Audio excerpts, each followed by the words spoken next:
20 banned media, 7 levels. We'll start with the less controversial and disturbing books, documentaries, and movies, but as we descend, things will get more complicated and unsettling. This is the banned media iceberg. Let's start at the tip of the iceberg. Level 1. The Da Vinci Code, 2006. Imagine being taught by the local priest and your Catholic school that Jesus was a man who never knew the meaning of temptation and went out without getting some good action with women. That's the type of pure Messiah the church paints Jesus to be. But the Da Vinci Code movie got the church all riled up, and it wasn't because Tom Hanks had a bad haircut. The movie, based on Dan Brown's best-selling novel, tells the story of how Jesus rizzed Mary Magdalene up and had a kid with her. And this kid decided to go forth and multiply, spanning generations, with a cult keeping the identities of these people a secret for hundreds of years. Of course, the church and several religious groups got upset because Christ supposedly died as a 30-year-old virgin, but not the type who spent his life living in his mother's basement. According to traditional teachings, Jesus rejected the temptations of the flesh, even if Magdalene was probably the queen bee of ancient Jerusalem. This controversy forced some countries like the Philippines and India to outright ban the movie. They felt it was like a bad rumor at a dinner party, only this one could mess with faith and start arguments in the pews. Meanwhile, other countries banned it because they thought mixing religion and conspiracy was like adding pineapple to pizza, which can stir up controversy and cause fights. As for the Catholic Church, let's just say they did their best PR work to control the damage when people started asking them if they were hiding secrets bigger than a teenage boy's browser history. Specifically, the Opus Dei, a real religious group in the movie, was shown as dark and creepy. Members of Opus Dei were quick to say, "Hey, we're not the bad guys." But once you're painted as a villain in Hollywood, it's hard to convince people otherwise. Even church leaders probably wished they could file a divine defamation lawsuit. Fahrenheit 9/11, 2004.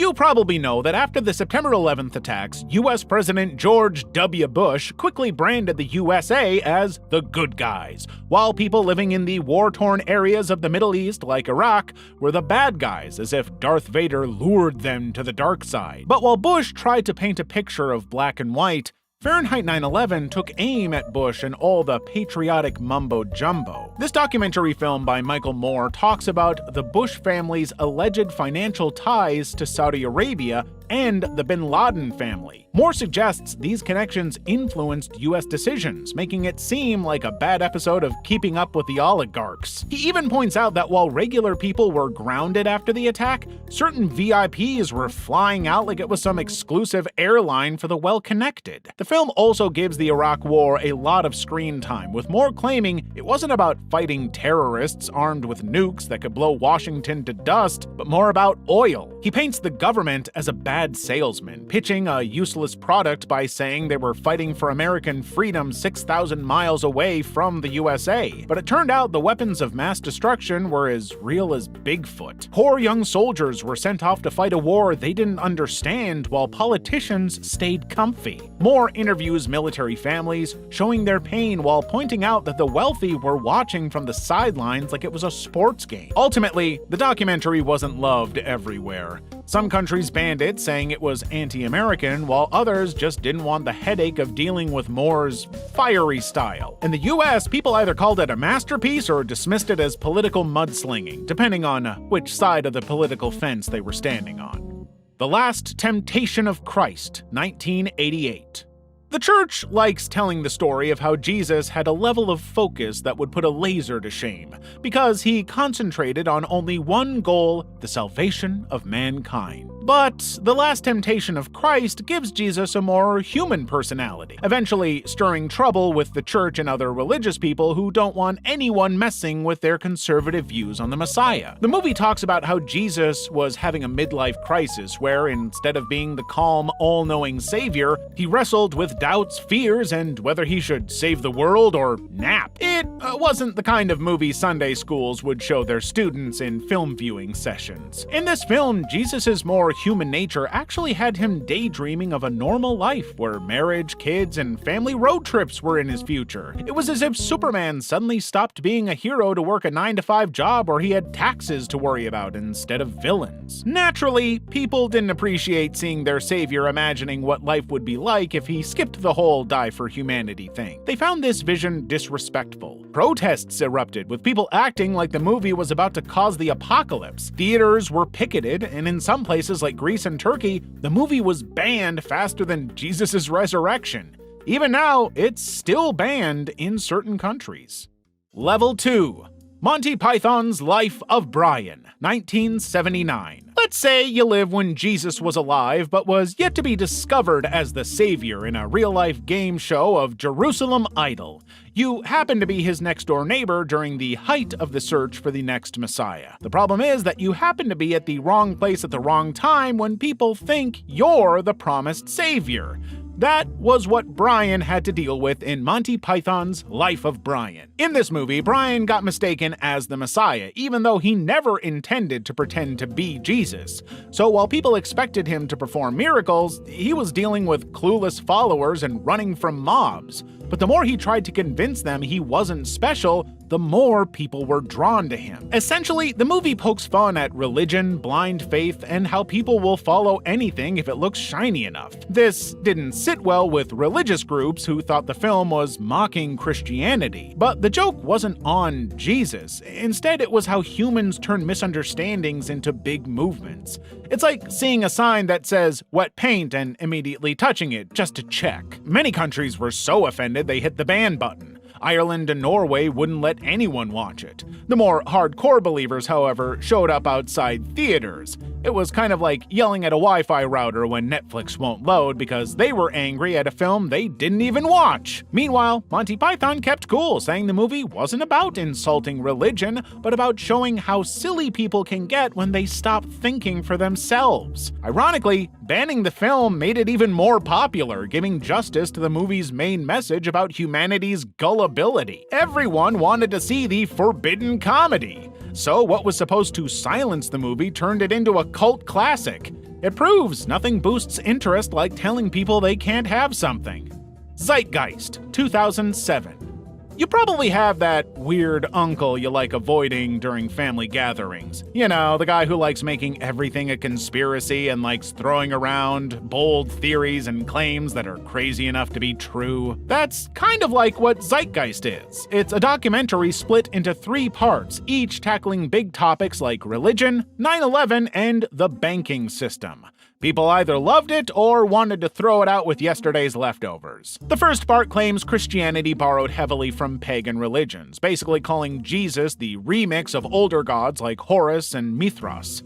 It's like saying Santa is just an elf with better PR. However, critics argue it cherry-picks details and ignores the real differences between Christ and the Egyptian deities the film compares him to. It's like saying a cat is a dog because they both have fangs, claws, and tails. The second part dives into 9/11 conspiracies, suggesting the government either helped or conveniently looked the other way and simply allowed one of the biggest American tragedies to happen because it fits the government's agenda of storming into the Middle East to plant the flag of freedom. But critics argue it picks evidence like it's shopping at a discount store, grabbing whatever fits even if it doesn't match. They say it ignores key facts, even though conspiracy fans eat it up like popcorn at a movie they love to hate. The third part talks about global banking like it's the secret villain in a spy movie. It says elites are pulling strings with money and debt, turning us into capitalist puppets that dance to whatever beat they want us to groove to. But critics point out that it's less financial genius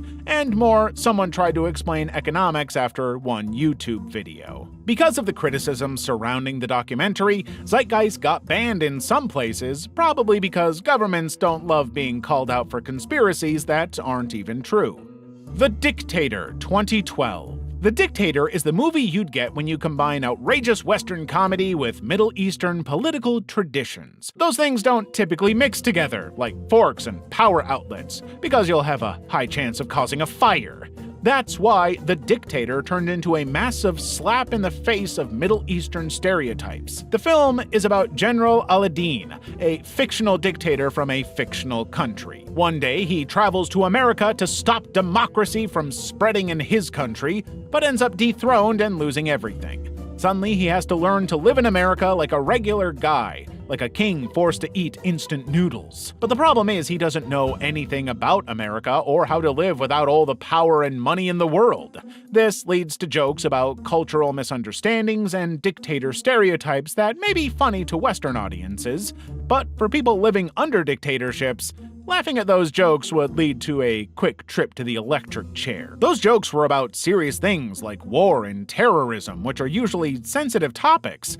It also heavily stereotyped Middle Eastern dictators, portraying them as clueless and selfish people who only care about power. The movie's General al-Din is basically a walking stereotype with a megaphone, and not everyone finds that funny. A lot of Middle Eastern and Asian countries banned The Dictator because no one likes being the butt of the joke, especially dictators. After all, they're used to being feared instead of being the punchline of an American movie. It was as if this American filmmaker was drawing a cartoonish mustache on their portraits, painting them as funny figures instead of strong leaders. Ironically, the bans gave it more attention, turning it into the forbidden fruit of comedies. The Satanic Verses. Imagine writing a book so controversial you end up becoming the target of a religion-wide assassination. Salman Rushdie's The Satanic Verses essentially did that to him. Writing this book was like painting a target on his back because it stirred a huge religious pot. The book is about two Indian actors who survive a plane crash and start transforming in bizarre ways. It also includes dreamlike scenes about Islamic history, which raise the eyebrows of Islamic leaders worldwide. This means this book wasn't exactly something you'd like to bring to your next book club meeting. Of course, many Muslims felt offended because they believed parts of the book insulted their religion. One section rewrites parts of the Prophet Muhammad's life with fictional twists, and another features characters that seem like religious parodies. People were mad at how the book seemingly roasted centuries of faith. It's the kind of thing that might make you double-check your jokes before hitting publish. Things got serious when Iran's leader issued a fatwa in 1989, basically telling people to go after Rushdie. Imagine writing a novel and suddenly needing security guards. You didn't expect that when he sat down and wrote his book on his typewriter. It got so wild that protests broke out. Some got violent, and several countries banned the book. However, many defended the book as free speech. They said writers should be allowed to poke fun at anything, even religion. But others thought Rushdie wasn't too subtle with how he made fun of religion, believing that mocking sensitive topics wasn't the smartest move in his bag of tricks. Level 3. No-Fire Zone: The Killing Fields of Sri Lanka, 2013. The no-fire zones during the final stages of the Sri Lankan Civil War were basically the most ironic places on Earth. These areas, meant to protect civilians, ended up being bombed heavily. It's like putting up an employees-only sign and then letting everyone in with sledgehammers. That's why No-Fire Zone: The Killing Fields of Sri Lanka opened a lot of eyes in the most controversial ways possible. What makes this documentary unique is that it uses real footage to show what happens. Yes, you get to see mass killings, torture, and other horrors live and in living color instead of seeing actors putting up Oscar-winning performances. It was real people dying and buildings getting destroyed without the use of props, special effects, and Michael Bay-level explosives. Some of the footage involved hospitals being attacked and civilians caught in the crossfire. It's like someone forgot the rule book of war and decided to play worst-case scenario instead. That's why you'll notice that the documentary doesn't sugarcoat anything. Not wanting the international stage to learn about their cruelty, the Sri Lankan government banned the film, calling it biased. Bans like this are the delete browser history of politics. The government thought that if no one saw it, it didn't happen. But human rights groups and the international community dug up the receipts and praised the documentary for showing what had been swept under the rug. Of course, the documentary stirred up global conversations about justice and accountability. Many demanded investigations into the atrocities shown, much to the government's discomfort.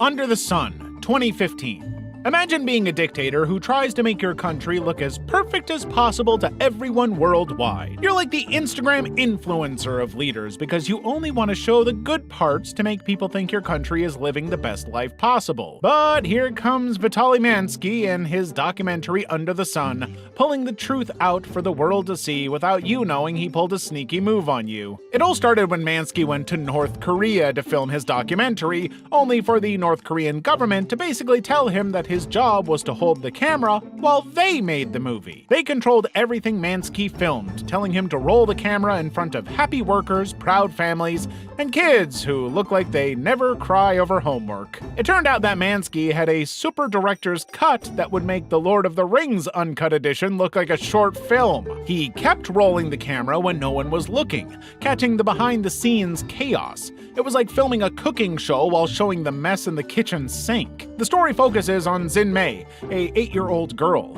She's getting ready to join the Children's Union, a very serious thing in North Korea. On camera, she's perfect, smiling, polite, and patriotic. It was a performance worthy of a Golden Globe Award because off-camera, she looks like she'd rather be anywhere else. Luckily for Mansky, he left North Korea without anyone finding out his secret footage. So when he released the film, North Korea found out about it and banned the film before they even got to the opening scene. They didn't like that Mansky exposed the cracks in their perfect image. But all he did was show what happened when the people in charge forgot to yell, "Cut." Level 4. The Act of Killing, 2012. Imagine being the worst person in your job because you're the best at doing something absolutely terrible, but you still win Employee of the Month. That was the reality that The Act of Killing wanted to show. This documentary was about Indonesia's mass killings in 1965 to 66, starring death squad leaders who killed over 1 million people but somehow ended up as national heroes. It's the kind of thing that makes you wonder if the word hero has a different meaning in their language. In this documentary, the director asked these killers to reenact their crimes. Surprisingly, they treated it like they were auditioning for a role in the next big Hollywood blockbuster. They used costumes, props, and weird set pieces like they were filming a Marvel-level movie. And they even directed their own atrocities as if they were in a bad school play. But the most horrifying part about it all was their attitude. They talked about killing like it's their favorite hobby. No guilt or shame involved, just a lot of enthusiasm, like someone bragging about getting a high score in an arcade game. It's unsettling, but also so absurd that you can't believe these people are serious. When the film came out, the Indonesian government didn't officially ban it, but made it clear they weren't fans. They prefer the version of history where the killers are the heroes and the victims are the villains. Think of it as Thanos insisting he's the good guy while the Avengers are the true evildoers. Eventually, the film sparked debates around the world. Some people called it a masterpiece for exposing the truth. Others thought it gave the killers too much attention, like letting the class bully run the school talent show. Cannibal Holocaust, 1980.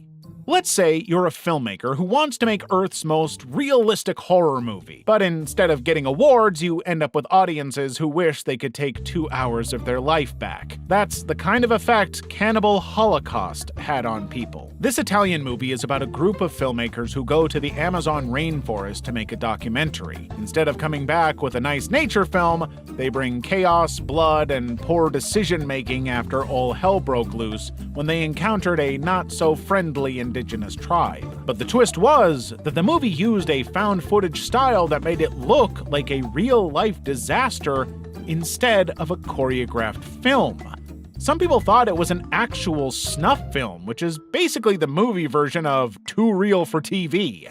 Naturally, audiences were shocked by its extreme violence, gore, and animal cruelty. The controversy reached a point where the director got dragged into court because people thought he killed his actors for the sake of artistic freedom. And to prove his innocence, he had to bring the actors to court. Unfortunately, the animals didn't have the same legal team. Though the actors were unharmed, the animals were killed. This led to animal rights groups blasting the film for animal cruelty, eventually forcing countries to ban the film.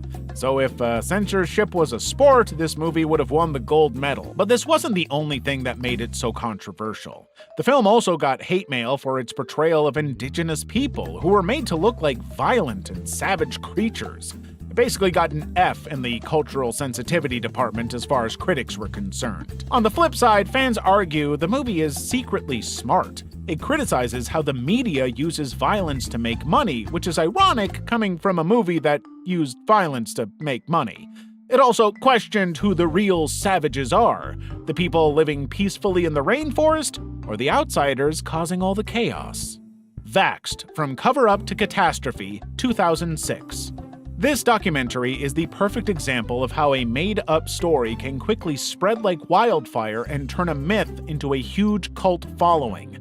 Kind of like how people still think the Loch Ness Monster is still somewhere out there. This documentary by Andrew Wakefield accuses the CDC of hiding a supposed link between the MMR vaccine and autism. You could say it was like blaming a fire extinguisher for starting a fire. The movie used interviews and emotional stories to try and make its case, only for it to stand on a wobbly bridge with no scientific foundation. The initial claims of the documentary forced doctors to step up and study the issue over and over, eventually concluding that none of the vaccines had any link to autism. But Vaxxed ignores all that, just like that kid who skips homework but still thinks all his answers are right. Still, cooler heads prevailed because the film outraged a lot of people who still believe vaccines are essentially modern-day medical miracles. The film was set to premiere at the Tribeca Film Festival, but it lasted shorter than the TikTok ban because it got pulled out in a hurry. It eventually got banned in many places because it was about as accurate as believing the moon is made of cheese. Meanwhile, Wakefield essentially threw years of medical education and experience down the drain when his medical license was revoked. But despite the backlash, the film still found an audience willing to buy into its conspiracy theory. The worst part about this movie was the effect on the common people.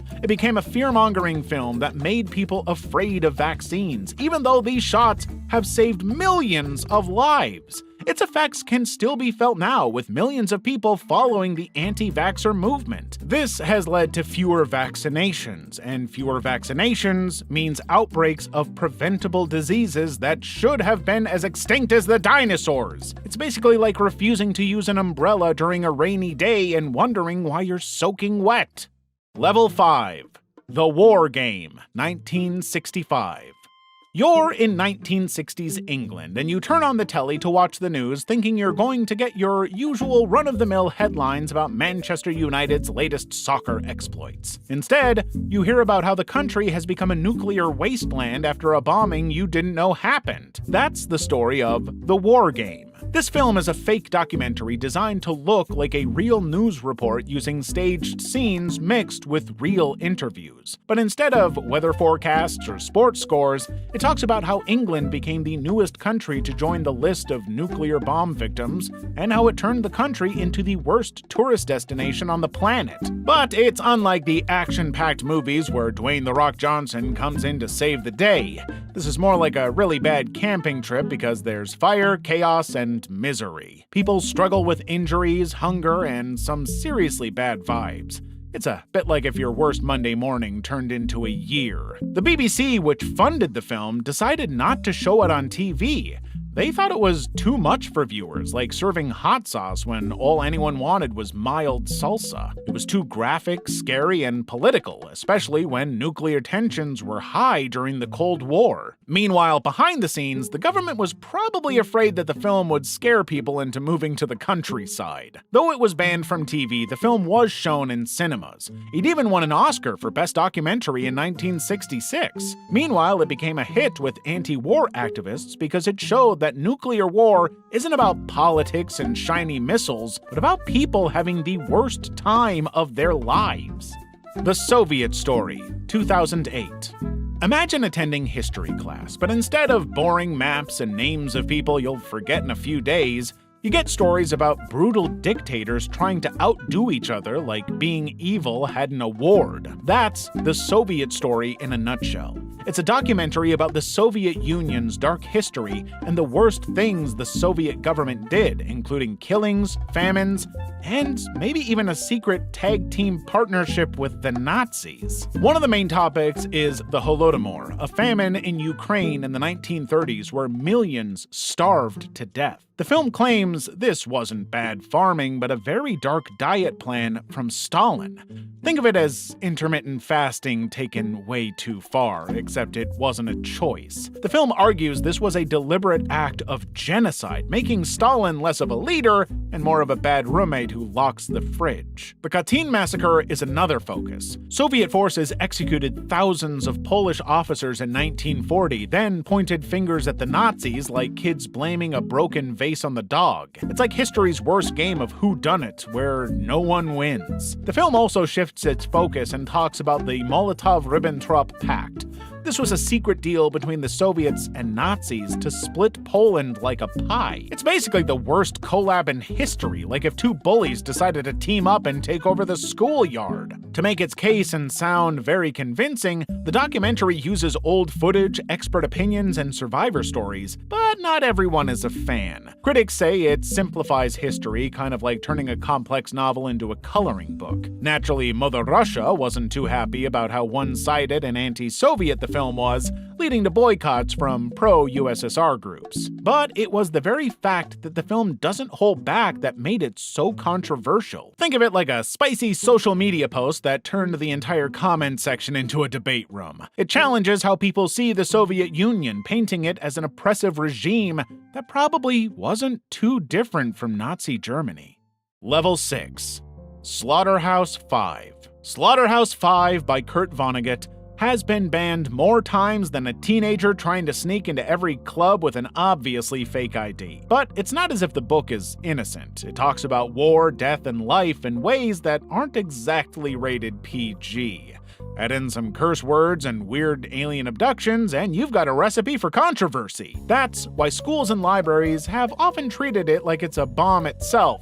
Except this one explodes with ideas, not destruction. The story is about Billy Pilgrim, a man who becomes unstuck in time. That's a fancy way of saying his life plays out like someone hitting the shuffle button on a playlist. One moment he's at his daughter's wedding, the next he's in a POW camp during World War II. His weirdest stop involved getting abducted by aliens who look like upside-down plungers. These aliens believe time is an unchangeable loop, which makes sense when you're shaped like something that unblocks toilets. Meanwhile, one of the book's heavy topics is the bombing of Dresden, where thousands of civilians died. Vonnegut doesn't sugarcoat it because war isn't exactly rainbows and unicorns. It's messy, cruel, and far off from the Call of Duty games kids love playing a lot nowadays. However, even though the books talk about stuff that makes sense when related to real life, it's one of the most banned books in the US. The main culprit was supposedly its use of sexual scenes, violence, and obscene language. But skeptics doubted that because kids have probably heard and seen worse stuff on TV. Instead, the popular belief as to why it's banned is it makes war look bad. Some people didn't want kids to grow up to be anti-war. After all, the more that war looks bad, the less likely kids would want to grow up to become soldiers. That's why the government would rather have war look like an action movie where the heroes save the day, instead of a chaotic mess where people suffer for no good reason. Invisible Man. The Invisible Man isn't a book about someone who stole Harry Potter's invisibility cloak and went unseen his entire life to escape taxes and life's responsibilities. Instead, Ralph Ellison's book is about a black man who feels invisible because people refuse to see him for who he is. In this book, society basically acts like he's a ghost with no cool powers. He moves from the South to Harlem, trying to figure out life, but faces racism and betrayal at every turn. It's not exactly a feel-good road trip, but it's real.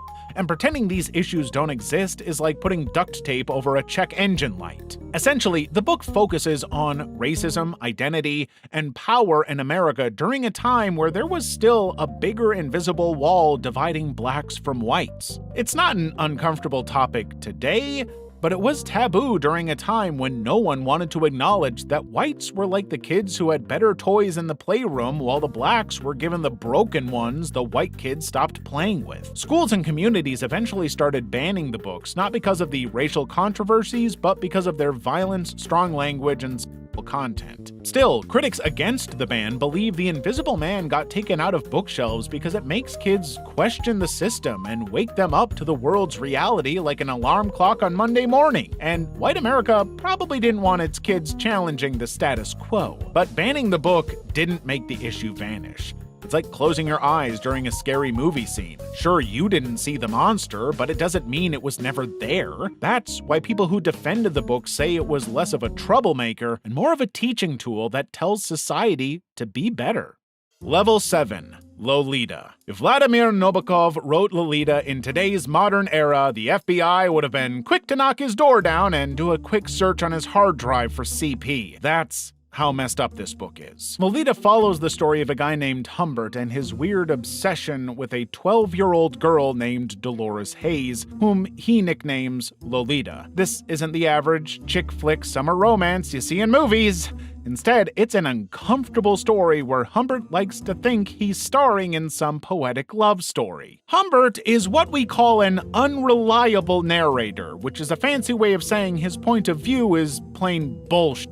He uses flowery language to try and make his gross behavior sound like Shakespeare. So, in a way, he was trying to justify his unhealthy obsession with a preteen girl in a way only a manipulative psycho would understand. But no matter how much glitter he throws on it, this is a story about manipulation and abuse. Dolores isn't some femme fatale in pigtails. Instead, she's a kid stuck in a horrible situation. If Humbert were a sandwich, he'd be a bad one because he's full of baloney and definitely past its expiration date. With governments and parents wanting their kids to remain kids instead of becoming future OnlyFans models, the book got banned. For them, it's promoting bad behavior while normalizing what shouldn't even be normal in the first place. But Nabokov wasn't writing a guidebook for creeps, though. He was shining a light on how predators think and manipulate people by wrapping creepiness in a beautiful box. Despite that, some people still read it thinking it's art, or maybe because they were so caught up with Humbert's poetic ramblings. But the popular opinion is that it's a mistake that got published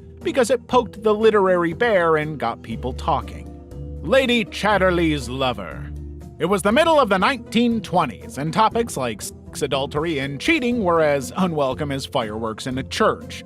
Basically, no one wanted to talk about those topics except for D.H. Lawrence, who wrote Lady Chatterley's Lover. It's basically a book that would make 50 Shades of Grey look like it belongs to the children's section. It follows the story of a wealthy but bored woman named Lady Chatterley. She had nothing to do because her husband was paralyzed from the waist down and couldn't use the bits that would have satisfied a woman. So instead of keeping her hands to herself, Lady Chatterley takes a lover in the form of Melors, her gamekeeper. But it wasn't a slow burn romantic story. Instead, the book got very cozy with the topic of Lady Chatterley and Melors getting some action. And because no one liked talking about indecency in marriages in the early 1900s, this was like the 20th century version of literary porn. As bad as that sounds, it wasn't just the steamy bits that made people mad. The book also poked at class differences. Lady Chatterley is posh, Melors is working class, and yet love and other activities blossomed. This questioned the norm back then because society liked to keep people in their lanes. If you were rich, you only married into money. Meanwhile, the average Joe had to marry the average Jill. Because of its themes, the book got banned in many countries that called it dirty and obscene. In the UK, the ban stuck until 1960. That's when Penguin Books published it without cutting a single word. They basically said, let's roll the dice, and ended up in court, where they were tried not for murder or robbery, but whether or not people could handle reading this book without fainting. The trial involved lawyers talking about love scenes with straight faces. Imagine a room full of serious people trying not to blush while arguing over whether the book was as educational as the Kama Sutra. In the end, the court ruled it wasn't obscene and Penguin won, leading to more people getting into the steamy action between Lady Chatterley and her lover. Brave New World. It might sound like the title of the latest Captain America movie, but Aldous Huxley's Brave New World isn't a Marvel blockbuster. Instead, it's a book that busted the blocks of what people think when they imagine a perfect society. However, the book actually paints a picture of a world that looks shiny but is secretly a mess. The book describes a world where people are controlled not by force, but by pleasure. Imagine a society where people pop happy pills, party non-stop, and never feel sad. That sounds great until you realize it's all fake because all this happiness comes from drugs, consumerism, and shallow entertainment.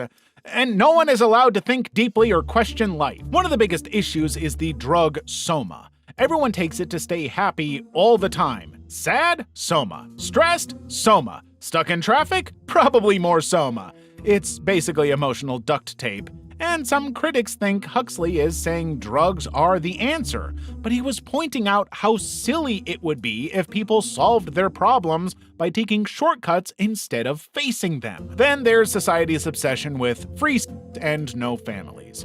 Relationships are so casual, it's like speed dating on steroids. Babies are grown in factories, so moms and dads are extinct. In a way, Huxley's trying to show what happens when we trade love and connection for convenience. But on the other end of the table, critics say he was messed up for trying to destroy the concept of families. The book also swaps religion with car ownership in a way where Henry Ford, the guy who made assembly lines, is like their version of Jesus. It's like if your Sunday service got replaced with a workshop on oil changes. The logic is that Ford represents machines, progress, and efficiency. It's a world where human emotions and spiritual beliefs are considered messy and useless. It makes it controversial in religious communities. Even art and books are banned in this world because they make people think too hard. You can't question life when your head is filled with brainless entertainment. It's basically a warning about TikTok culture, except Huxley wrote this in 1931. Some people don't like how realistic it feels, which might explain why the book gets tossed out of schools. The 48 Laws of Power. The 48 Laws of Power by Robert Greene is basically a book about how to climb the ladder to power, often by outsmarting or stepping on others. It's like a cheat sheet for a video game where you're playing the villain instead of the hero.